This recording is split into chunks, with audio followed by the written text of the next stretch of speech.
ماں باپ کے ساتھ بھلائی تو اگر ان میں سے ایک یا دونوں تمہارے سامنے بڑھاپے کو پہنچ جائیں تو ان کو اف تک نہ کہنا اور نہ انہیں جھڑکنا، اور ان سے بات ادب کے ساتھ کرنا، اور عجز و نیاز سے ان کے آگے جھکے رہو اور ان کے حق میں دعا کرو کہ اے پروردگار، جیسا انہوں نے مجھے بچپن میں شفقت سے پرورش کیا ہے تو بھی ان کے حال پر رحمت فرما، جو کچھ تمہارے دلوں میں ہے تمہارا پروردگار اس سے بخوبی واقف ہے۔ اگر تم نیک ہوگے تو وہ رجوع لانے والوں کو بخش دینے والا ہے، اور رشتہ داروں اور محتاجوں اور مسافروں کو ان کا حق ادا کرو،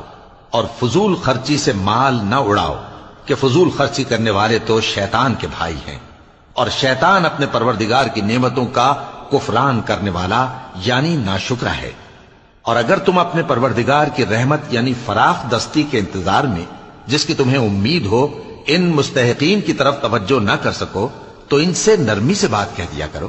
اور اپنے ہاتھ کو نہ تو گردن سے بندھا ہوا یعنی بہت تنگ کر لو کہ کسی کو کچھ دو ہی نہیں، اور نہ بالکل کھول ہی دو کہ سبھی کچھ دے ڈالو، اور انجام یہ ہو کہ ملامت زدہ اور حسرت زدہ ہو کر بیٹھ جاؤ۔ بے شک تمہارا پروردگار جس کی روزی چاہتا ہے فراخ کر دیتا ہے، اور جس کی روزی چاہتا ہے تنگ کر دیتا ہے،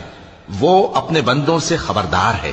اور ان کو دیکھ رہا ہے۔ اور اپنی اولاد کو مفلسی کے خوف سے قتل نہ کرنا، کیونکہ ان کو اور تم کو ہم ہی رزق دیتے ہیں، کچھ شک نہیں کہ ان کا مار ڈالنا بڑا سخت گناہ ہے۔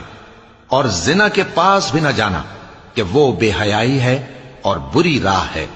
اور جس جاندار کا مارنا اللہ نے حرام کیا ہے اسے قتل نہ کرنا مگر جائز طور پر یعنی بفتوائے شریعت۔ اور جو شخص ظلم سے قتل کیا جائے ہم نے اس کے وارث کو اختیار دیا ہے کہ ظالم قاتل سے بدلہ لے، تو اس کو چاہیے کہ قتل کے قصاص میں زیادتی نہ کرے کہ وہ منصور و فتح یاب ہے۔ اور یتیم کے مال کے پاس بھی نہ پھٹکنا مگر ایسے طریق سے کہ بہت بہتر ہو، یہاں تک کہ وہ جوانی کو پہنچ جائے۔ اور عہد کو پورا کرو کہ عہد کے بارے میں ضرور پرسش ہوگی،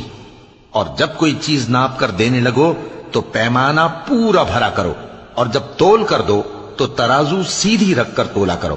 یہ بہت اچھی بات اور انجام کے لحاظ سے بھی بہت بہتر ہے۔ اور اے بندے، جس چیز کا تجھے علم نہیں اس کے پیچھے نہ پڑ کہ کان اور آنکھ اور دل ان سب اعضاء کے بارے میں ضرور باز پرس ہوگی۔ اور زمین پر اکڑ کر اور تن کر مت چل کہ تو زمین کو پھاڑ تو نہیں ڈالے گا اور نہ لمبا ہو کر پہاڑوں کی چوٹی تک پہنچ جائے گا۔